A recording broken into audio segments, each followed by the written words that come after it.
Days after the effects of cyclone Michaung receded, Chennai continues to reel under its aftermath. It is an oily devastation that we are talking about. Now, an extensive oil spill spanning 20 kilometers, the repercussions are both alarming and disheartening. Now, the NGT, overseeing the matter, has expressed dissatisfaction with the efforts of the Chennai Petroleum Corporation Limited in addressing the oil spill. In fact, the NGT has questioned the insufficient deployment of oil suckers and skimmers, prompting a warning of stringent action if mitigation efforts are further delayed. Now, responding to these concerns, CPCL, whose refinery originated the spill, has pledged to remove 95% of the oil spill by Sunday. Now, they cite the drainage of 48,000 cubic feet of rainwater from the refinery as part of their efforts. Now, the Tamil Nadu government reports the removal of 7,260 litres of oil and 20 tons of affected soil. However, let's tell you that uncertainty lingers regarding the extent of the remaining oil and the timeline for its complete removal. Amidst this environmental crisis, the primary sufferers are the common people in the affected areas and, of course, local fishermen. In fact, they express deep concerns that the oil spill will not only harm marine life but also jeopardize their livelihoods. Now, in the face of these challenges, the need for swift and effective action is evident, with the hope that collaborative efforts will soon restore the affected areas and safeguard the well-being of both the environment and the communities directly impacted by this unfortunate event. Dharani, my colleague, joins me for more details on this. Dharani, good evening. We've, of course, continuously been tracking this development, the NGT going on to make those pertaining remarks as well. What should our viewers know in terms of the extent of damage to the environment as well?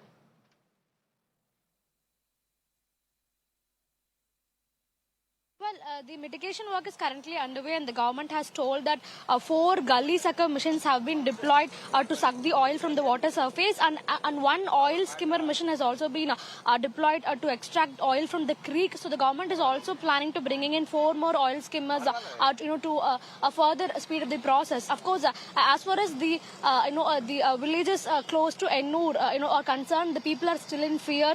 In fact, they can see traces of oil, close to their house as well. So they are fearing, health concerns, and medical teams are also continuously being deployed by the government to make sure, the fear among the public recedes and that they get the required medical care.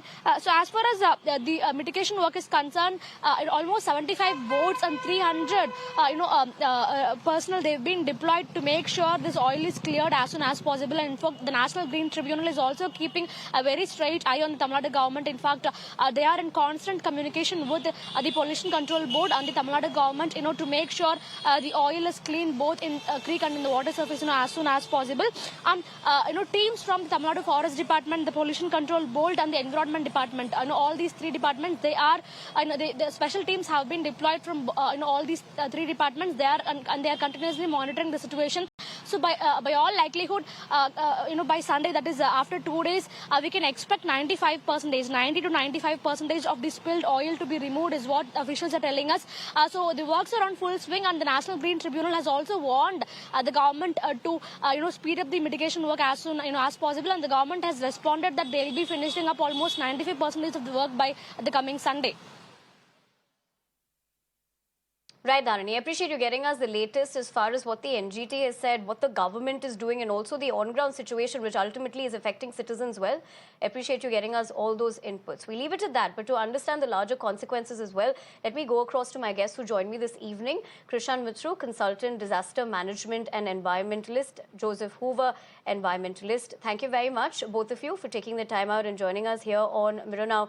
Joseph, let me come to you first. Like the question that I did put forth to my colleague as well, clearly the NGT has wrapped the government, right? This has been heard over a period of time over the situation, but it is a sorry state of affairs. First, let me ask you, how do you view these remarks? Is the current situation with the oil spill is quite concerning? Obviously, whatever the NGT says, these guys follow. The government will definitely toe the line of what the NGT says, because every time we have been in the similar situation, we are more reactive than being proactive. When they knew something like this could happen, Right. the CPCL should have been prepared for this disaster. Now that has happened, how quickly they want to solve this issue that's going to be very important. They're saying by Sunday they'll remove 95% of the oil spill, but that's going to be a humongous challenge. It's not that easy as being said. And the worst part is, this is happening everywhere. Just look at one area. We talk about what happened in Bhopal. We all know still people have not got relief. Now these people around this creek and the areas where the oil spill has been peculiar, they're also struggling, and nobody is going to come to their rescue. They need to just bear and grin, and the government will say we are doing our best. But it's the people's health which is going to be impacted. And if I have to take you a little away, we have an issue now in the Kaiga nuclear plant in Kaiga near the Kali River, where there are reported cases of cancer there. There are 2,227 cases of cancer this particular year in 2020-23. So you look at it, everywhere we have these, the nuclear power plant or the oil refineries or wherever, they're not prepared. How are they going to reach out to people? Once the damage happens, then they jump. And then they say, okay, we'll do this, do that, but there's never going to be easy. And this oil spill, even if they remove 95%, the 5% is going to create havoc there for the local fishermen, the local people around. So as a country, I think we need to move ahead and say, okay, we need to be prepared for these exigencies. How are we prepared? We are not doing that. We have seen one disaster after another. And the same issue raises and we say, okay, we'll do something about it.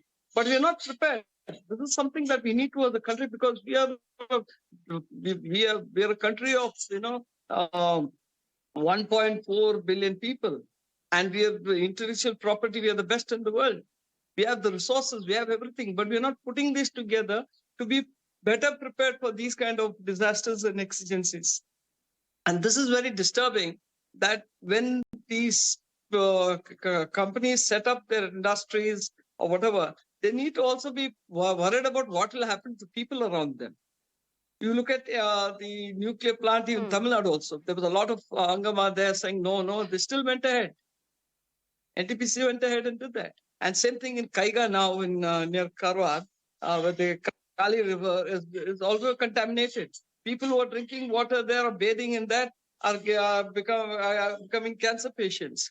So where are we going? Why are we not prepared? I appeal to the government of India, please put in a plan where that we prepare for such events. We know what ecological disasters could be, but how are we going to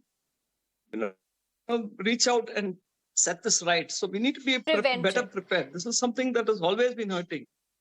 Anything happens in the country, we are reactive. And Joseph, as you make those opening remarks, I'm sorry for interjecting you there, but we'll also talk about the loopholes, essentially, as to, how the corporates as well as probably the government working together. But let me also get in a word in from Krishan. Krishan, we heard what Joseph had to say. In fact, a few days ago, you were also talking to us about the current situation. But what I want to essentially ask you is that over here, although CPCL assures speedy mitigation by deploying more oil skimmers, there has been a delayed response, right? And what are the challenges currently now?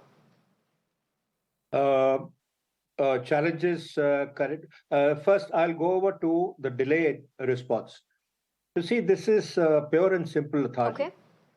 On the first issue, when the oil spill happened, CPCL was asked, and the lawyer representing CPCL outrightly denied it. How come? Ultimately, right. What were they trying to shield? The lawyer was trying to convey the message of the management over there. Is the management so complicit that they wanted to ab initio deny any responsibility? Now, this issue takes us many places, even as late as the latest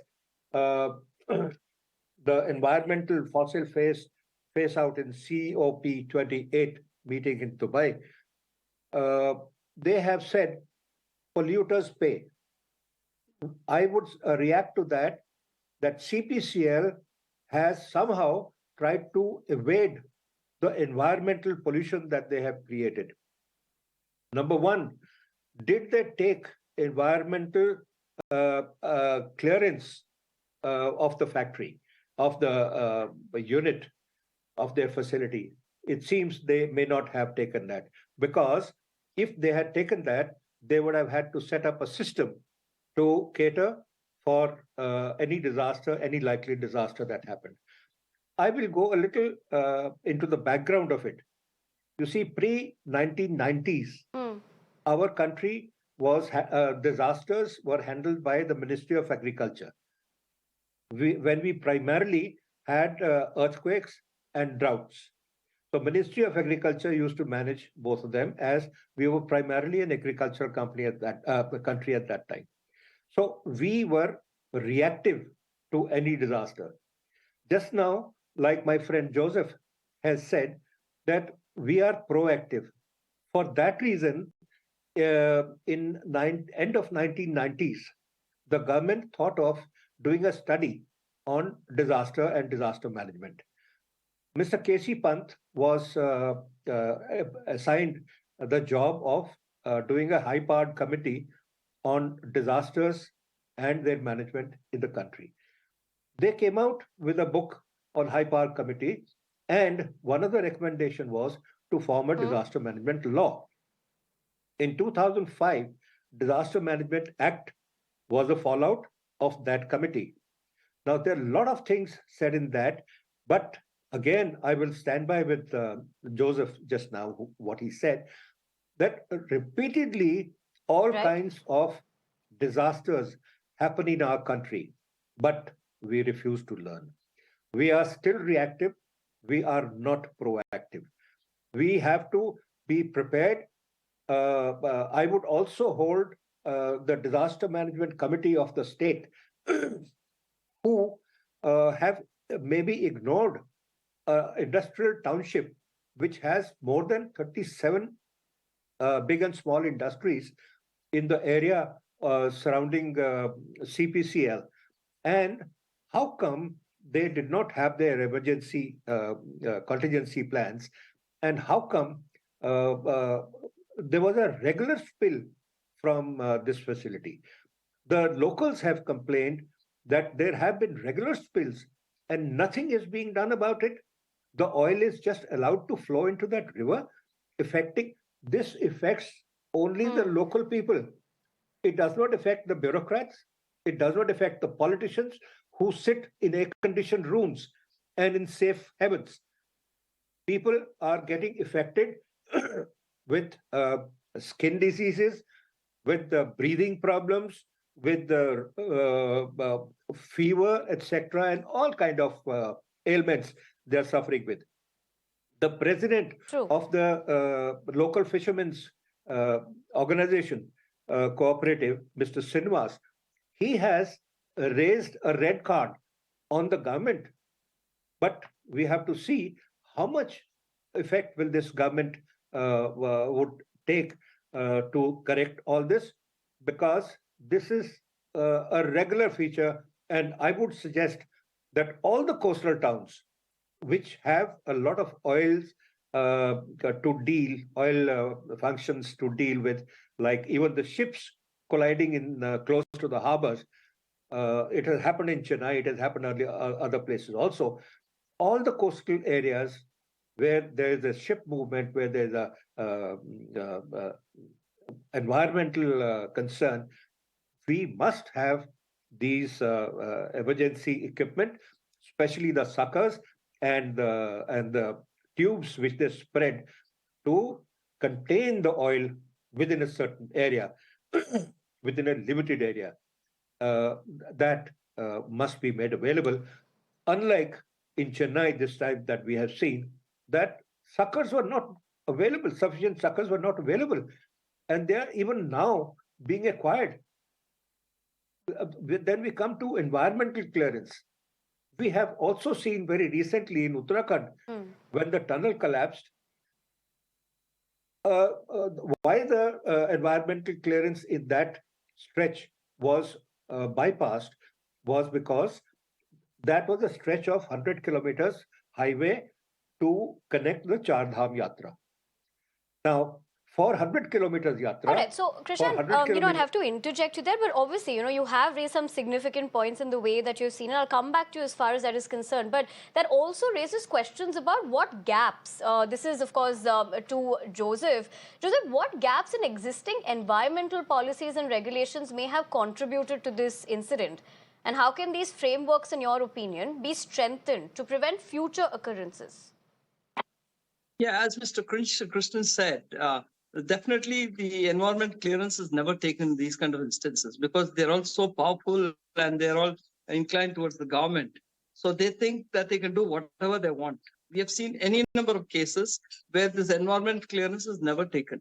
Even when we go to court, the court wraps them, but they still continue to do the same thing. So this is our experience, as we say. So what we are saying is when we are seeing so many disasters one after another, as Mr. Krishnan was saying, was agreeing with me, saying that we are more reactive than proactive. We need to get the system in place where we know this A, B, C, D could happen. If the CPCL was prepared, I don't think this disaster should have been this bad as it is made out to be now. So we need to get in our laws firm. Like, because we go to court regularly from the United Conservation Movement just to save our environment. And every time we find there's just that they get one clearance, that will just official clearance, and they start work, be it in the forest, be it in the refineries, be it in the hydroelectric areas. They just do what they want. So we need something very, very firm because Mr. Modi is committed to saving our biodiversity. So it is a responsibility and is the responsibility of the MPs with him to ensure that these things are put in place, that nobody, transgresses these rules and regulations.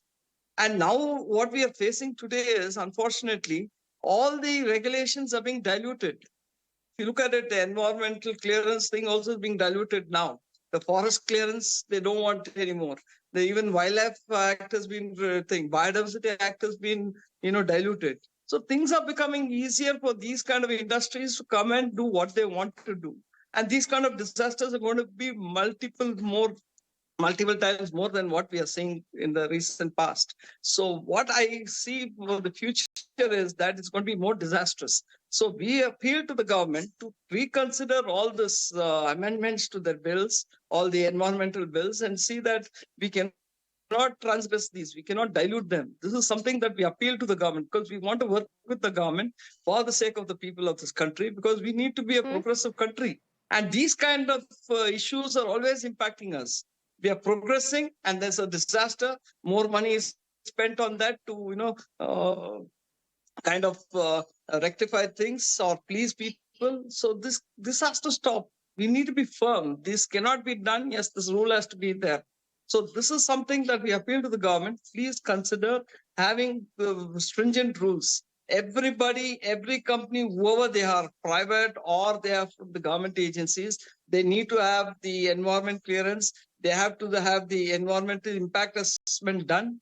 They need to have all these done. Before that, they should not start any industry. Today, if CPCL has done this without all right, EC, so essentially also calling for collaboration. I'll take that across to Krishan. Krishan, how can collaborations between environmental organizations, governmental bodies and industries be also fostered?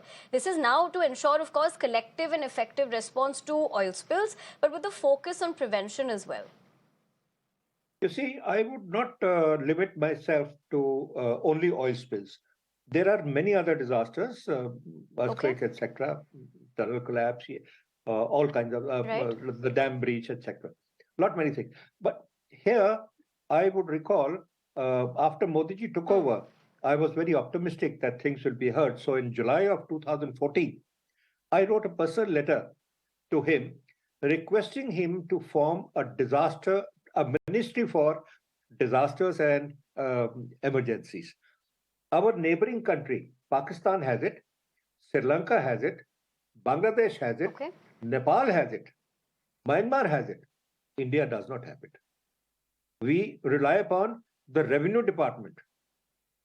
We have a National Disaster Management Authority at the center and an autonomous body where the Prime Minister is the chairman of the National Disaster Management Authority. And at the center, the Home Minister is the chairman.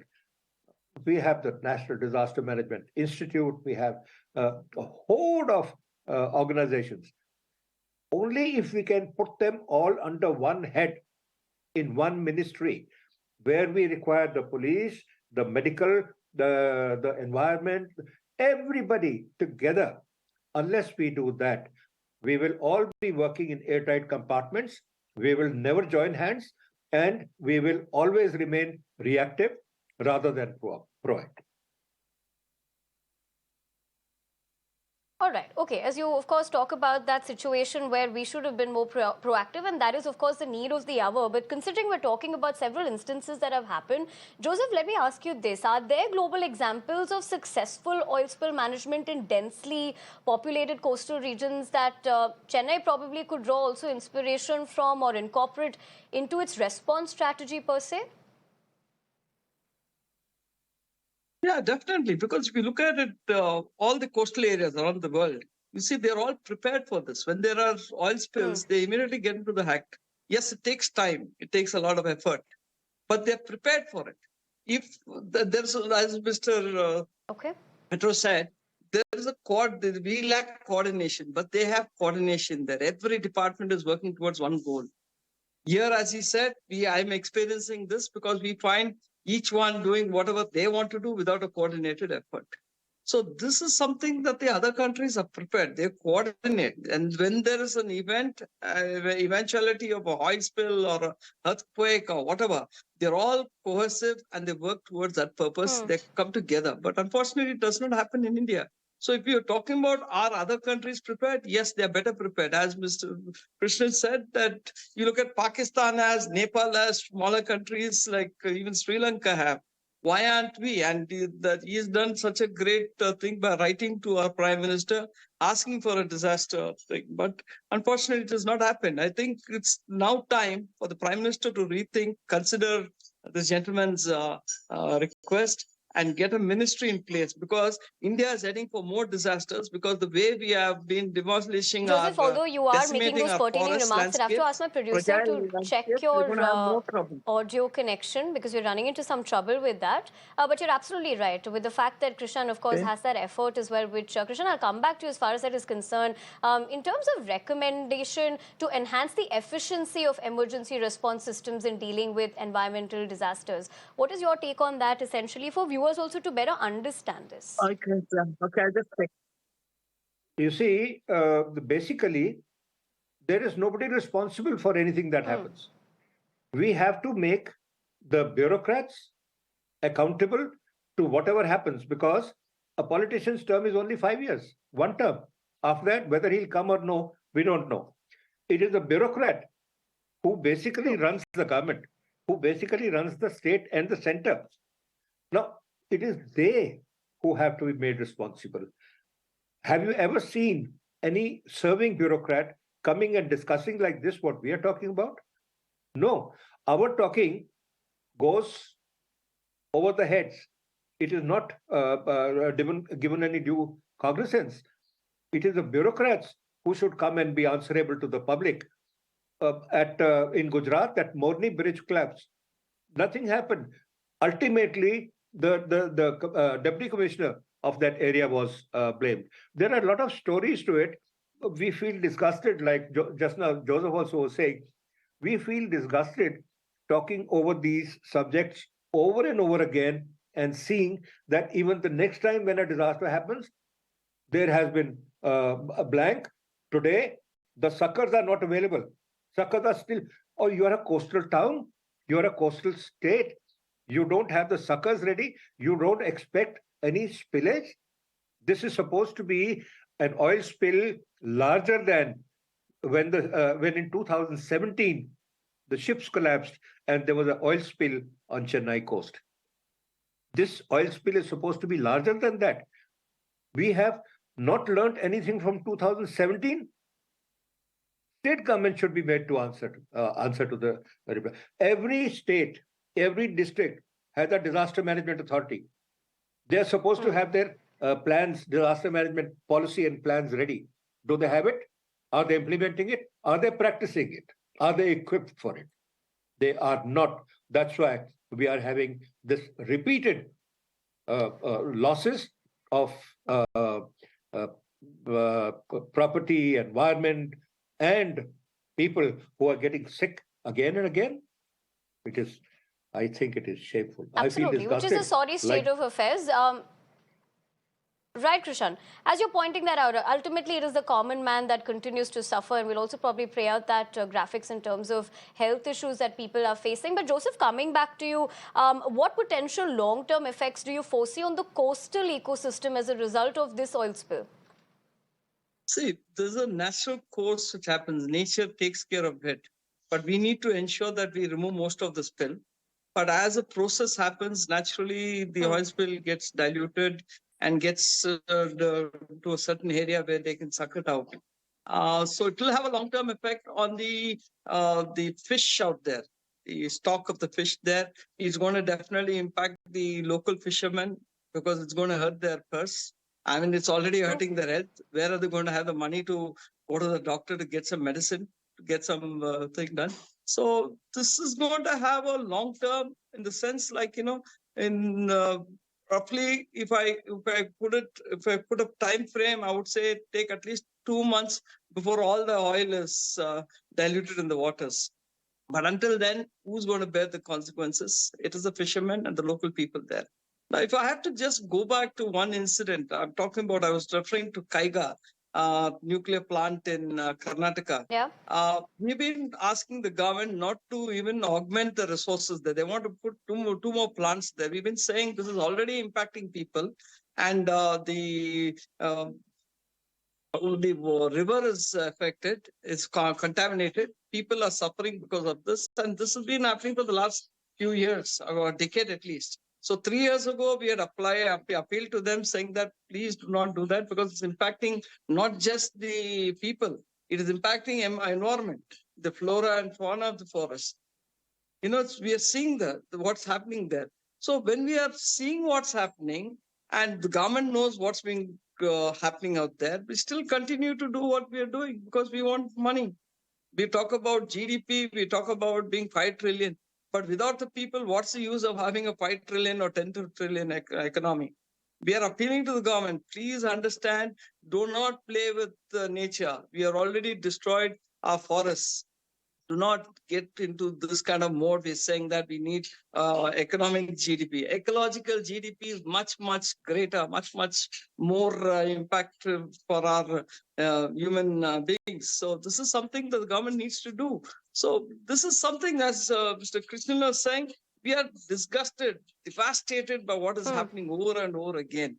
We are not prepared. Why aren't we prepared? We're all intellectual people. We talk about, our country is one of the most, what to say, in terms of intelligence, we are on the top of the charts in the world. Right. We have human resources. We have natural resources, everything we have. Why aren't you putting this together? Why can't there be a map?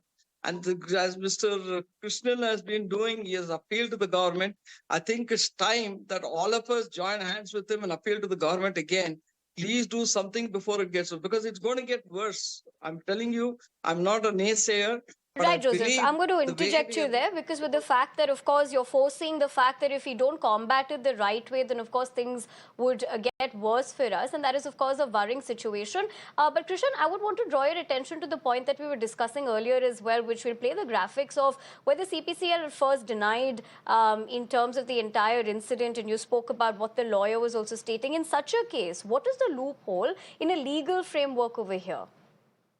The Disaster Management Act provides punishments by way of jail, penalizing the organization, and stopping, rather barring the facility to continue anymore. There is a provision. Let the government, I would appeal to the government and to, here, the cognizance has been taken by the state Green Tribunal. I would request that this case be shifted to the National Green Tribunal, the Central News Green Tribunal, so that a higher punishment, higher restrictions can be placed on this facility as, as an exemplary measure. Unless we start setting up exemplary punishments, these things will keep happening because everybody gets scot-free. Something happens, I don't know. I'm not responsible. How and why? There has to be somebody responsible for a man. This is a man-made disaster. This is not a natural disaster. Or natural disasters, you have little that you can do about it, except that you be pre-prepared. But man-made disasters should not be unpardonable. Should be unpardonable, sorry. We should not pardon the person. Point out the person who has committed, let a disaster happen. How come it is allowed again and again, again and again? It is shame. I would say it's shameful for the bureaucrats of the country. I spell it out. I know I can be held responsible for that. I don't care. Fact is a fact. No, but of course, that is the need of the hour, because we do know people on the ground have also been suffering, whether it's the fisher folk or even common man. In fact, we at Miran have also been continuously reporting on ground in terms of what they had to go through as far as this is concerned. But let me also ask you this, Joseph, because we have said that what is also worrying is the fact that we might see more such instances if we're not proactive. But there's also a conversation about how emerging technologies or innovations could probably be employed to improve the detection or containment and cleanup of oil spills in coastal areas. If you could talk to us on that front, also considering there are unique challenges also posed by such environments. See, definitely technology helps to a certain extent, but it's definitely not going to solve your problem at all. First, the intelligence factor comes in, then the common sense comes in. If you don't have common sense, you don't use it properly, then it's a disaster in the making. Right? Technology helps to a certain extent only. But eventually, it's all man-made. As Mr. Krishnan said, it's all man-made disasters. And it's man who can decide what good has to happen, what bad has to happen. And we need to be prepared of that. Technology, yes. We have seen even in wildlife areas, we are bringing technology saying that if the tiger comes near the village, people will be sounded out. But still the tiger will come out of the forest because the forests are being destroyed. Their habitats are being destroyed. Similarly with the sea, the way we are going and destroying it. And we are also talking about the coastal areas now with the climate change, with all the global warming. We are talking about some of the cities going under the sea. It's just a matter of time. Already certain areas have gone in Tamil Nadu, in certain parts of Kerala. And the coast is always going to be vulnerable. So whatever you have, technology, hats off. Right. I mean, great of our people to come up with great technology. But how are we going to use it if we don't use common sense? This is what we are facing today. All, as Mr. Krishnan said, the bureaucrats are the ones who should be blamed. I would agree with him 100%. Because it's their responsibility. They're paid to do the job because 95% of our politicians are dumb. They don't understand what is the value of nature or a tree or river ecology. They don't understand anything. It's the bureaucrats who have studied and they've become IAS thing. They do a lot of studying and they do experience. I mean, they go to internship also. If they are not going to do their work, how do you expect these politicians to do? Because they have zero knowledge of what's happening around them. They all think about is money and wealth, and that's about having fun and being in power. That's all matters to them. So it is the bureaucrats whom, as Mr. Krishnan said, we also agree with them. They are the cause for all these things. When they know this has happened, they should have been better prepared. So, as he said, 2017 oil spill has happened because of the shipwreck.